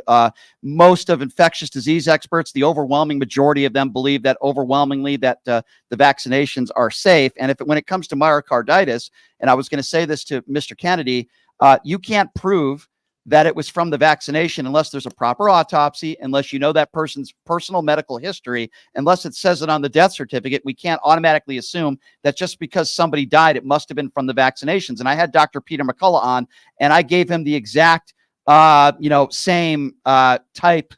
I gave him the exact same type of scenario where these doctors will claim must have died from the vaccines when they don't have direct evidence. There has to be a proper autopsy done, and you have to know that person's medical history. So that's just my take. I believe the vaccines overwhelmingly are safe. Yes, you're right. There's always going to be some side effects. No vaccine is perfect. There's always going to be a risk there. But I think there's far more good than bad from the vaccinations. Well, will you admit, though, Brian, that because there is a risk with it, I mean, we both agree that there is always a risk, sure, that it should not have been forced on us in a way. It shouldn't have been. We shouldn't have been forced it on you. Well, Who pressured. forced Okay, you? here's a better word, because pressured. But not just to keep your If somebody job pressures or you to go smoke cigarettes, are you going to smoke cigarettes? I mean, Well, I did when I was a kid. I okay, did whose do fault that is that? because Okay, so peer let's go with pressure is that. a real thing. And When you you know, were I'm a so kid, glad I all right, didn't well, take the vaccine. hold on, But hear me out on this, Chris. Hear me out on right. this, Chris. When you were a kid and somebody pressured you to smoke cigarettes, whose fault was it? Was it you or the people that pressured you? Brian, I'd say absolutely my fault. By Okay, taking thank it, you. but I will Thank also you. say that when somebody, I mean, it's wrong to try to say, because when Kennedy was talking about, half his kids took it, half of them didn't, and I think Right. that's some breaking news. I think we should, some of these clips of Kennedy on this is one of the best interviews I've ever seen of him. Was that some of them took it because they were like, look, I need to put food on the table for my Chris, kids. here's the thing, right?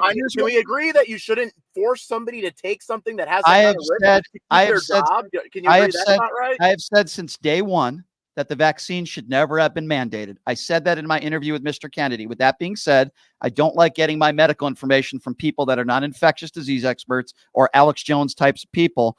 That's just my personal opinion on that. Definitely not Alex Jones. Oh my well, God. I mean, and let me bring up this up too, because there were people within this that were grifting off of this, that were Right. like, and it's crazy because a lot of these people, when we had Ron DeSantis running, it's like, okay, here's a guy that stood up against mandates. Here's a guy that called this stuff out. Here's a guy that was very successful. And they're like, nah, I'm going to go with Operation Warp Speed guy. And it's like, those were typically the people with podcasts who hawk gold bars, who they were coming out with weird stuff. They were saying that the vaccine had nano chips in it, and those people, that's crazy. That's crazy. They did not help. They did, and Kennedy gets lumped in with those people, and you can see he's not. Well, but hold those on a types second. did not help. But hold on a second. Kennedy was caught on audio saying that it was targeting certain religions and certain races. He was caught on audio saying that, and that was just as crazy as saying that there's a chip in the COVID vaccine. You can't make statements like that and expect to be taken. I think Mr. Kennedy's a really nice guy, right? I don't have anything personal against him at all, and I'd love to have him back on. But you can't make statements like that, and he did, and he was caught. I wish you had asked him about that in the interview. I know wanted it went to, a little long, but as I'm that doing would the have been a interview, good thing. speaking I of think he might pressure, have been taken out of context a little bit with Yeah. that, because we've seen him be taken out of context a lot. And I didn't know who Kennedy was. I thought he was a Right. climate change guy. I was like, I mean, I've always been a Republican. I've been Sure. People go, oh, Chris, you're a Democrat. You're supporting Kennedy. No, I've been a Republican my entire life. I voted for Bush, McCain. I thought Kennedy was a left-wing kook when I first heard of it. But then I read his book, The Real Anthony Fauci, and I suggest you really read this, because it talks about our healthcare system and how really life expectancy's gone down since Dr. Fauci. Well, there's a lot of reasons for that. There's a lot of reasons. And really, Kennedy, and I think we saw this with Shanahan, because Nicole Shanahan is not a Republican. I mean, but she's. I think, Brian, what people lack is an open mind, and I think we've got so many grifters and people out there spreading nonsense that it's kind of hard to tell what's true and what's not. But with Kennedy, I'm just more and more impressed every time I hear him talk. Well, we'll have to wait and see how this whole thing plays out. I do want to talk to you about your support for Ron DeSantis. I'll be honest with you, while I respect Ron DeSantis' service to this country, as I would for anybody, they're heroes. I don't like Ron DeSantis personally. I don't like some of his policies. I want to ask you a question about when he put a bunch of migrants on a plane to Martha's Vineyard. And let's be honest, he lied to them. He gave them all brochures, his people in his administration did. And he sent them to Martha's Vineyard, not because he cared about them and he wanted them to get help. He did it to own the libs. There was a pregnant mother on that plane. There was a young child on that plane. Will you at least agree with me that that was a despicable act, and you shouldn't be treating human beings, whether they're legal or illegal immigrants, and treating them to own the libs and to score political points? Can you agree with me that was an awful thing to do? Absolutely not. I mean, you make it sound like he sent him to Alcatraz or he sent him to Guantanamo Bay or something. He sent him to Martha's Vineyard. Why did he do that? This is where rich people live. And it was because they've got a sign up that says, we welcome everybody in. We welcome you. We're a sanctuary city. We want everybody to come in. So he said, okay. And I do dispute that he lied to anybody. I mean, they walked in the brochures, in the brochure. plane. They got on the plane their own free will. They weren't arrested. They were given brochures, right? and they were given brochures, and most of the things that were stated in those brochures that they were promised were absolutely false. You absolutely know, Chris, that he didn't send those people to Martha's Vineyard because he cared about them and he knew that they were going to be taken care of. You know that's not the case. He sent them there to own the libs, and you're trying to score political points. You know that. Come on, well, Chris. He proved the point, because what did they do? They said, no, they're NIMBYs, not in my backyard. That's not what they did. They want to tell us, that's not true. That you're but that's they not got true. on that plane by their free will, just like anybody that took the vaccine of their free will. They got on that plane by their free will, and he sent them to a very, very nice place. Well, you don't think he made a very good point with it? So people are getting pressured to take the vaccinations, but you don't think he pressured them to get on that plane? That's interesting. As far as think so. I think they got on their own free will. Okay. I mean, Well, it got worked out in the courts. I think he got sued over that, and I think the courts decided that it was totally legal and appropriate what he did. I'm surprised you would defend that act. I know you like Ron DeSantis, and I know you support Ron DeSantis. I don't think he's the best on a debate stage. I don't think he's a great communicator. What do you think about the banning of the books and the attacks on transgenders and obsession over gender ideology? You know, your guy, Ron DeSantis, was on Fox News, and he was asked by Trey Gowdy several months ago, what do you think you would do if you're president when it comes to this issue and the war in the Ukraine? You know what the first thing is that he said? He started talking about gender ideology. Chris, come on, that's ridiculous. Well, I think what was going on was Zelensky was talking about gender ideology and lecturing about that at the time. I think that's what he was saying. I could be wrong. But with this idea that books are being banned in Florida, this is actually not true. What was going on was within the school libraries, second or third grade libraries, people were finding books that were erotica. Like erotica books about gay encounters or even straight encounters about children having sex with older men and this cartoon porn. It was really kind of strange, some of this stuff. And a lot of this was found in the school library. So what DeSantis did was he passed a law that said that parents now have a right to bring these books to be challenged. And then they go through a committee to decide whether or not they're appropriate. And then that committee that each school board designates decides. So it gives parents it empowered parents. But this idea that he was banning books is not true. You can go, and they were like making videos showing empty bookshelves in libraries and stuff. There were teachers that were saying, Catcher in the Rye has been banned, or the Roberto Clemente story is, I'm having to take it out of my life. No, none of those were banned. They were doing that as an activist, I think. But Chris, here's my books in any library. Here's my criticism. He passes this bill. He talks about it almost everywhere he goes about how our children are being indoctrinated. What gun bills has he put forth? He's actually made it easier for people to get guns. He's talked about if you're a felon and you're let out of jail, that in 8 years, passing bills to try to allow a felon 8 years after out of jail to buy a weapon. You talk about children that are being gunned down in schools like what happened in Parkland. I don't really hear him talking about gun control. In fact, he's making it easier for people to get their hands on guns. What do you think is more dangerous to this country? A few books that might be in a few libraries that you might feel might be sexually explicit, or are kids getting gunned down by AR-15s in our schools? Well, in America, we have a Second Amendment right to have guns. And I think that bill you're referring to about the age limit, because there was a bill that went through under Rick Scott that provided red flag laws, which I agree with. I don't agree with DeSantis completely with red flag laws. I think they can be abused, and I think that's wrong. But when some kid's having a mental health crisis and people know that they've got access to weapons, those weapons need to be taken away. But and there's a way to do it to keep the Constitution intact. But I think that the age limit, DeSantis was for making it 18. You can go to war, you can buy cigarettes, you can do all these things at 18, but you can't own a gun. That doesn't make sense. But the state legislator, actually, I think they did not give that to him. So anybody that says the state legislator gives DeSantis everything they want, so it stays at 21. But let me ask you something. Whenever I see one of these school shootings, everybody's quick to go to the guns. But why didn't these happen before the 1990s? What happened in the 1990s? I'll tell you why. Prescribing SSRIs, antidepressants, all sorts of these drugs. They get diagnosed with all sorts of these things. I'll answer your question. I think that the link between SSRIs and people that go on mass shooting sprees, I think that needs to be looked into. I think Okay, perhaps that needs to be looked into, but you asked me the question. There are a lot of reasons. First of all, we're a country that's obsessed with our guns, and this isn't a Second Amendment issue. I think every law-abiding citizen should have the right to own a gun or guns to defend themselves.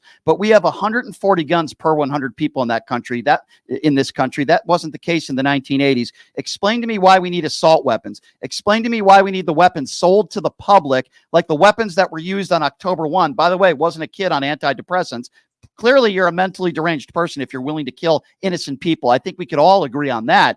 But we are a country that is obsessed with our guns. Now, what's October 1st, and how do you know they weren't on antidepressants? What are we talking about?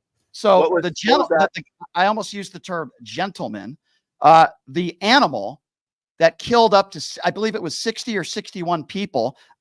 There was no evidence. Where did this happen? What was this again? In Las Vegas. It's the biggest mass shooting in America. The guy that shot the people out of the, that's where you live. It shot, yes, sir. Yes, sir. 2018. You're talking correct. About yes, sir. Yes, so what I struggle with. That's horrible. And what I struggle with is I never hear people that are pro Second Amendment rights and, from my dead cold hands, I never hear them talking about solutions.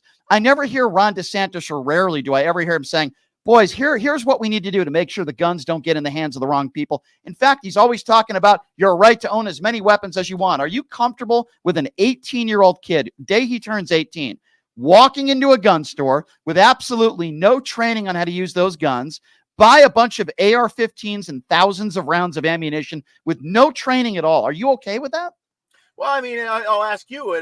What would you like to see? Would you like to see people have training? Because I think we have a Second Amendment right. So the Constitution can't be violated, whether we like the Constitution or agree with it or not. The Constitution needs to be respected. Yeah. But I see it. People were saying, when these new laws go into effect down here, all hell's going to break loose. That hasn't happened. And also, here's what I don't like. I don't like the fact that I see shootings like the shooting down on the Hollywood boardwalk down here that happened last year. And people on the left start going, oh, my God, there was a shooting. There was a shooting. Then as soon as they find out that it wasn't a mass shooting type situation, that it was a dispute between two groups of people, or what they say. Actually, I think it has more to do with when they find out what the race of the people involved. I don't think that has anything to do with matter anything. At all. Well, the media drops it. I don't think that has anything. I can only speak for myself, and I don't care what the color of one's skin is. I don't care where shooting happens. I don't care whether it's gang related or happens in a school. What's wrong is wrong, and we have a serious problem in this country. You asked me a question, I'm going to answer it. My solutions. And by the way, this has nothing to do with the Constitution, even though it was written when we had something called muskets, and technology does change, and this is not a well-regulated militia.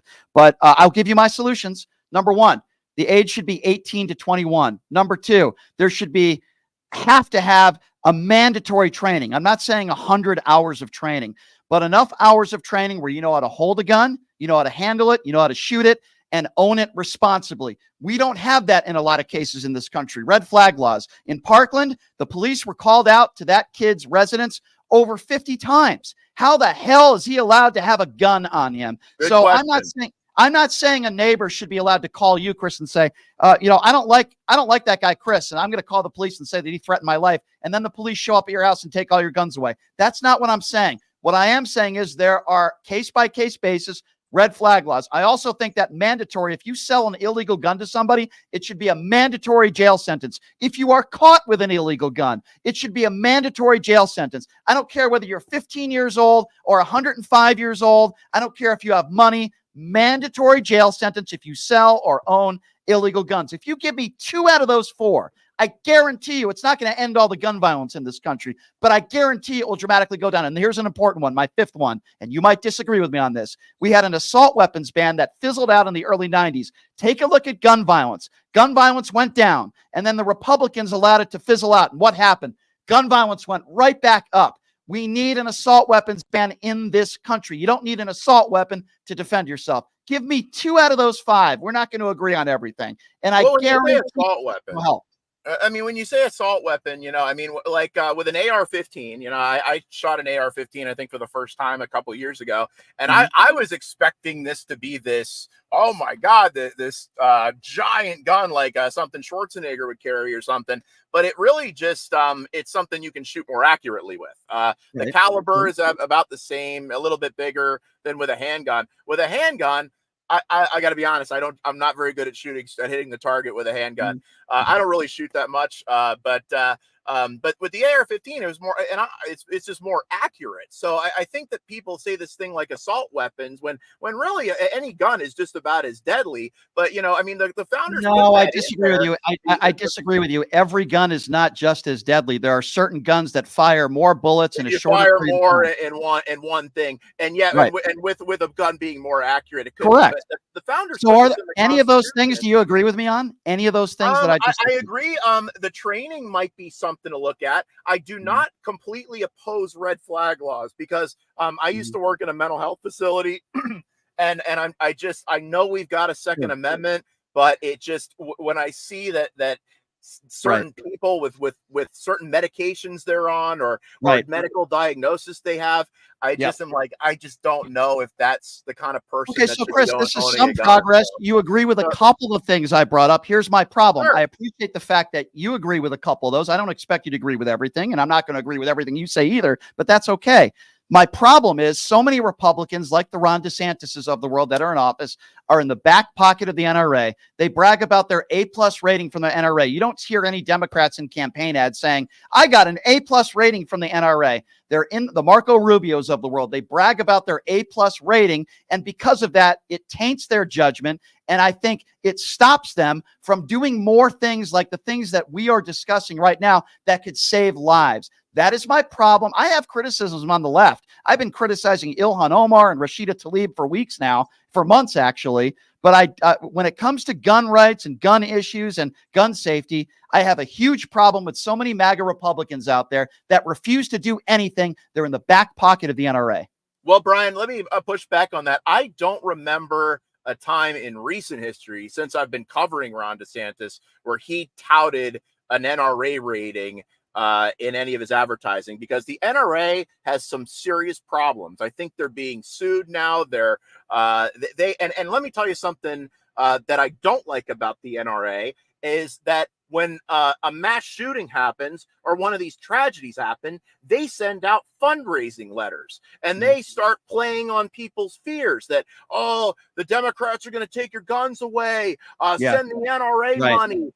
So I'm not a big fan of the NRA. No, not Chris, would you agree with me, Chris, that that's a lie? That when people I'm not saying DeSantis said this, but people on the far right that have said Democrats want to take all your guns away, Beto O'Rourke wants, which by the way is a lie. You would agree that that's not true and they should stop fear-mongering people with that, because I can't name you one Democrat in office today that wants to take all your guns away. Certainly an assault weapons ban, which I would support, but you would agree with me. There's no Democrats that want to take away the Second Amendment.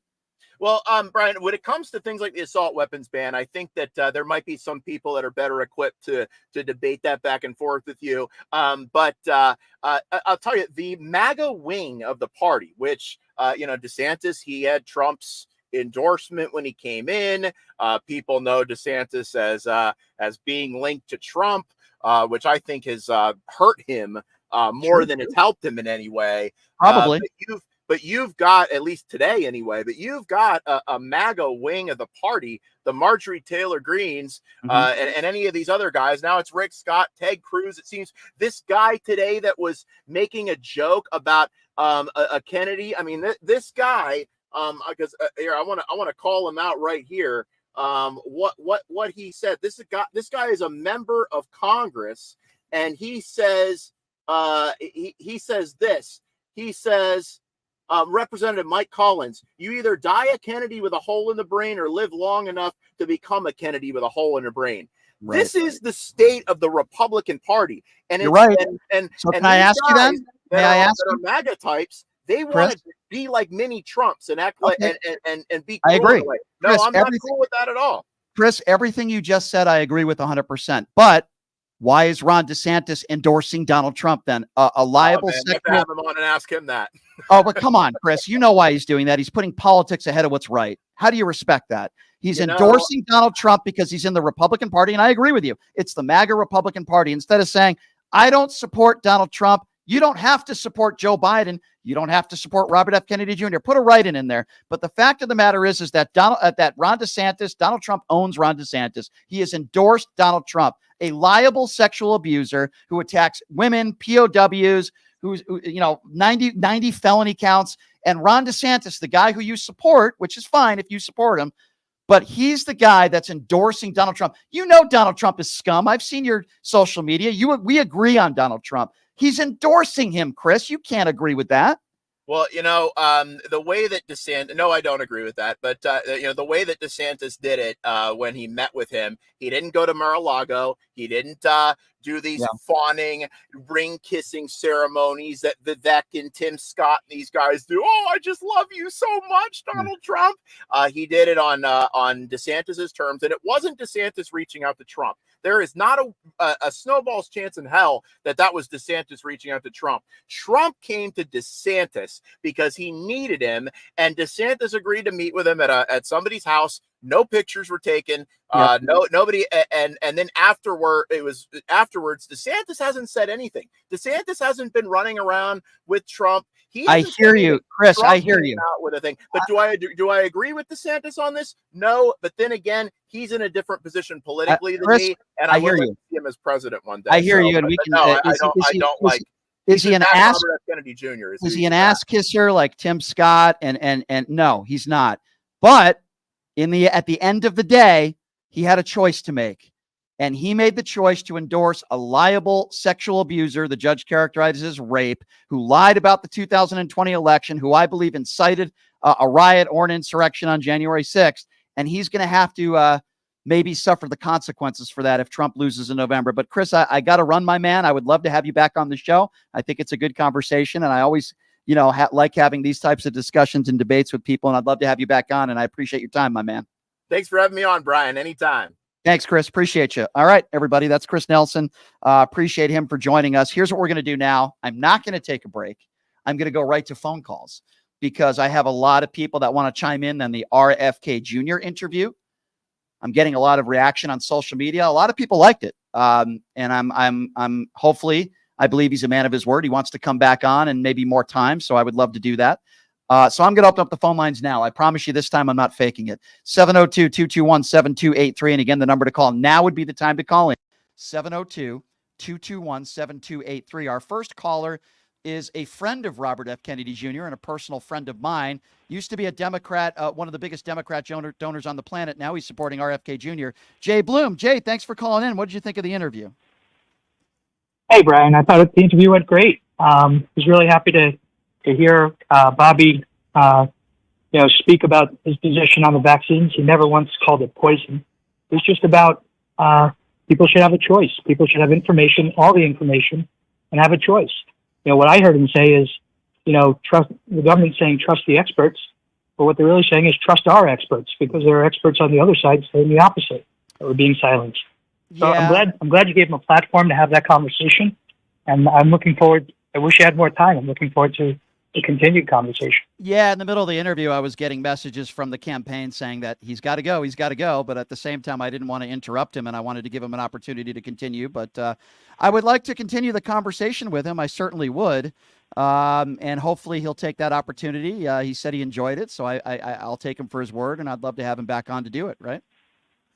I'm sure he'll be back and book the whole hour with him. I'd love to do and that. when he comes through Vegas, I'll see if I can nudge him to come back on because I really think there's a lot you agree on that you didn't have a chance to touch on. Yeah, I mean, I had to hit the hard-hitting issues, but I will say this: his campaign made a very big mistake, and I think Mr. Kennedy was unaware of this, and it was my second question. They hired this guy Zach Henry, who's a complete MAGA moron, who said the January 6th attack, Antifa was behind it. It didn't seem like Mr. Kennedy even knew about the hire. When I asked him the question, he seemed a little bit surprised. He's got to have better people in his campaign. If you don't want to be labeled a conspiracy theorist, then don't hire conspiracy theorists that run firms to help run your campaign. That's a big mistake. But all right. But he made it very clear that he hired him as a consultant, right? One of 500 vendors to go out and collect signatures for ballot access.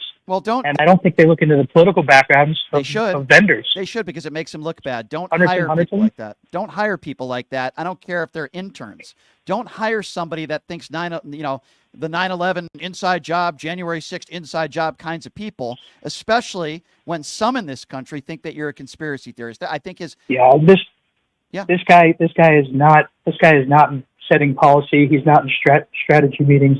This guy is out there on the street collecting signatures like 500 others. I understand. I wouldn't want people like that collecting signatures for me. That's all I'm saying. But I want him to come back on. I'd love to have him in studio. Hopefully he can bring Cheryl Hines. And I thought it was a good, respectful conversation, and I look forward to doing it again with him. And I'm glad you helped me put that all together, Jay, and I appreciate you. Thank you. Yeah, listen, I appreciate you having him on, and I'm sure he'll be back. Yeah, hopefully he will, and maybe you can come in with him, Jay. And I appreciate your time, helping me out, and you're a good friend. Thanks, Jay, for calling in. Sure thing. Yeah. Bye-bye. Yeah, Jay's got a lot of money. Jay, can I get a loan? I should have asked him that. Can I get a loan? Anyway, Jay's hang up now. Jay, can I get $1 million? Can I get a loan? No, I'm just kidding, Jay. Thanks for calling in. I appreciate it. 702-221-7283. I need one of his 80 cars. Can I borrow a car? Let's go to Paul. Paul is next up on Pushing the Limits. What's up, Paul? Hey, man. What's up? I was going to talk about the whole Second Amendment thing. It's just sad that our country keeps having these mass shootings, and they blame everything except for the guns. But then they blame books. They blame Mr. Potato Head. They blame Bud Light. They blame the libs. And, I own a Sig Sauer, and if I was saying, hey, you know what, as a society, we really got to we got to figure out a way to solve this problem, I would turn my gun in. Yeah. And I think that's the difference between the Democratic Party and the Republicans is they only seem to care about, and I'm not saying this as every Republican, but as a rule of thumb, they only give a shit about themselves and their freedom, F-R-E-E-D-U-M-B, right? They're these overweight, white, fake patriots that think that somehow they're going to reenact Civil War. And I'm like, you know what? I would give it up because I don't want my kid going to school or your kid or your grandkid having to worry about being shot by an AR-15 because guns aren't the problem. But we ban everything else, including abortion. And the other thing is that ties to this is they keep saying the Constitution, the Constitution. Yeah. When the Constitution was written, Brian, what was the 3/5 clause in the Constitution? Yeah. Well, here's that a black person was only worth 3/5 of a person as a slave, right? Exactly. Yeah. So no, you're right. It's a total bullshit argument to say it is. We can't move the Constitution because we created the 14th Amendment to improve what the Constitution Paul, was. I'm with you, Paul. And the other, I know exactly what you're saying. And I would also add that, there were muskets back when the Constitution was written. So I try to come up like you. I try to come up with logical things that we can do as a country. Ron DeSantis, I don't believe he cares about public safety. I believe he just cares about remaining in office. And he's done nothing. He's put nothing on the books when it comes to gun control. But I do find it interesting that he does put something on the books when it comes to banning books. Hey, Paul, I got to run. I got to get to some other callers, my man. But I appreciate you calling in. Thank you so much. 702-221-7283. Let's go to Eva. Eva is next up on PTL. What's up, Eva? Hey, Brian, it's Eva Chase. How you doing? I love your show, man. Thanks, man. I appreciate it. Hey, by the way, I just caught the tail end of what you were talking about. I just got done at the Lambda LGBTQ luncheon over at the center. It was fabulous. Great time for everybody. And I just wanted to chime in on a little bit about the gun thing that the guy was talking about. Yep. And that I truly believe that we do need to have a ban of military assault weapons. Absolutely. And yep. when I get elected for the state assembly, I am going to push for that because it's just it's a mess. And well, it really has to be It is fixed. a mess. And as I say to anybody who's a Ron DeSantis supporter like Chris, who just joined me, he puts things on the books to give parents the opportunity to ban books. He cares about gender ideology and culture wars. But when it comes to actually gun violence and the Parkland shooting and all these mass shootings across the country, he doesn't put anything on the books when it comes to gun control. But when it comes to, these culture wars, Eva, I think you would agree with me. It's, that's all Ron DeSantis seems to talk about these days. He's not a doctor. He probably isn't friends with anybody that's transgender or gay. When it comes to the Don't Say Gay bill, he puts that on the books. But when it comes to the public safety of our children in our schools, he does nothing. In fact, he wants to arm kindergarten teachers.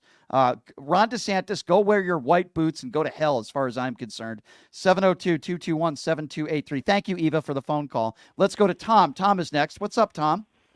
Tom from Syracuse. What's up? And it was a good interview, but these anti-vaxxers makes me want to have my head explode because they always seem to go in the high percentages against vaccinations as opposed to doctors who generally, and as you pointed out, always go on the side of vaccinations, which proves that they work. And now I'm hearing in the news, I don't know if you heard it, they're talking about banning fluoride in water systems because it's, according to a Canadian study, it's supposed to be doing harm to people. Well, Tom, so here's the bottom line. I agree with you. Here's the bottom line, right? And I tried to make this case to Robert F. Kennedy Jr., and I asked him, I said, should people listen to their personal physicians that know their medical history and make a decision with them, or listen to people like you?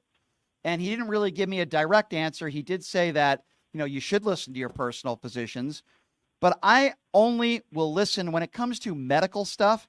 I'm only going to listen to people that know my medical history, that are infectious disease experts, that are my personal physicians. I'm not going to listen to some idiot like Rand Paul, who's good at putting drops in your eyes as an eye doctor. He's not an infectious disease expert. I'm not going to listen to a dentist. I'm not going to listen to a politician or some moron like Matt Gaetz tell me what I should or shouldn't do with my body. I'm certainly not going to listen to people like that. All due respect to Robert F. Kennedy Jr., he's obviously a smart guy. I disagree with a lot of his takes when it comes to the vaccines.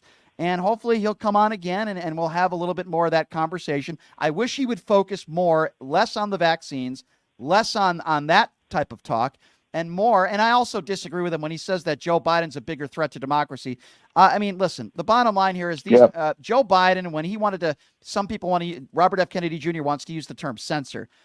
I find it dangerous, and this is where I disagree with Robert F. Kennedy Jr. again, that he thinks that people should basically be able to say whatever they want to. Medical misinformation. Right. No. These are private businesses. If somebody puts out medical misinformation that can harm or kill somebody, then guess what? Those private businesses can be sued. So I disagree with Mr. Kennedy. It's no different than going into a store and wearing a shirt that might offend people. The owner of the business is allowed to say, you can't shop here. It's no different. Absolutely. This has nothing to do with freedom of speech. I don't know why they keep saying freedom of speech.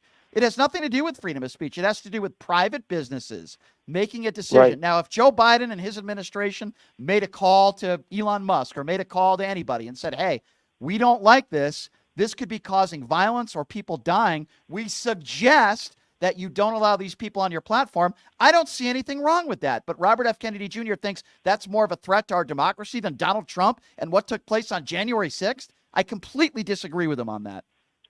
Right. Good job, Brian. Thank you, Tom. Appreciate the call, my man. I completely disagree with him on that.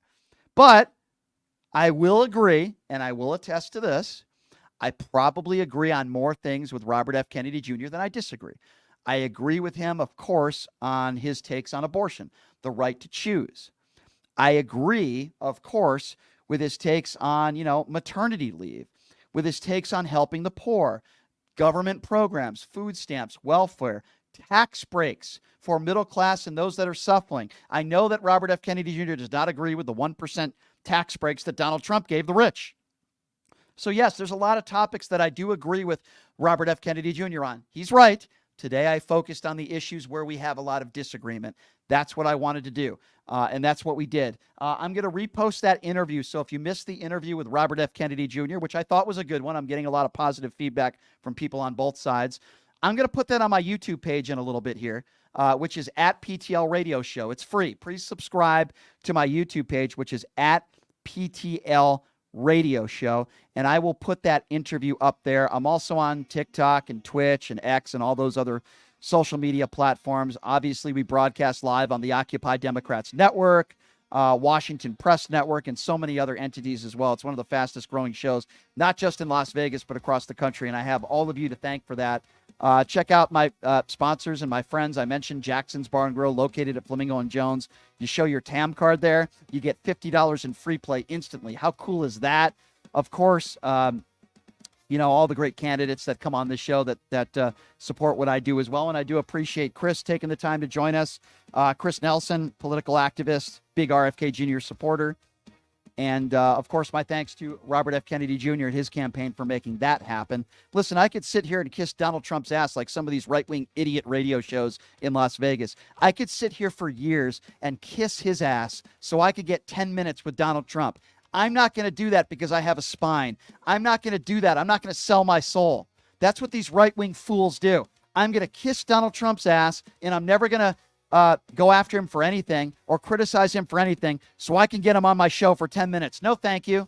No, thank you. I've criticized Robert F. Kennedy Jr. on this show many times, but I would like to think that he has respect for what I do because I challenged him in a respectful way, and we had a good conversation. That's what I do on this show. I challenge people. This isn't some right-wing or left-wing echo chamber. I interview more Republicans than Democrats on this show. But if you want to crawl into your little box and listen to your right-wing echo chamber radio shows, go listen to Sean Hannity, go watch Laura Ingraham, go watch all these morons and listen to Mark Levin. I will never do that on this show. I challenge people, and I interview people that I disagree with, and Robert F. Kennedy Jr. is no exception to that. Hope everybody has a great day. Subscribe to my YouTube page at PTL Radio Show, and we will see you tomorrow. Same time, same place. What will Stormy Daniels say next? We'll cover it all for you. The trial continues tomorrow. Thanks for joining us, everybody. Have a great day.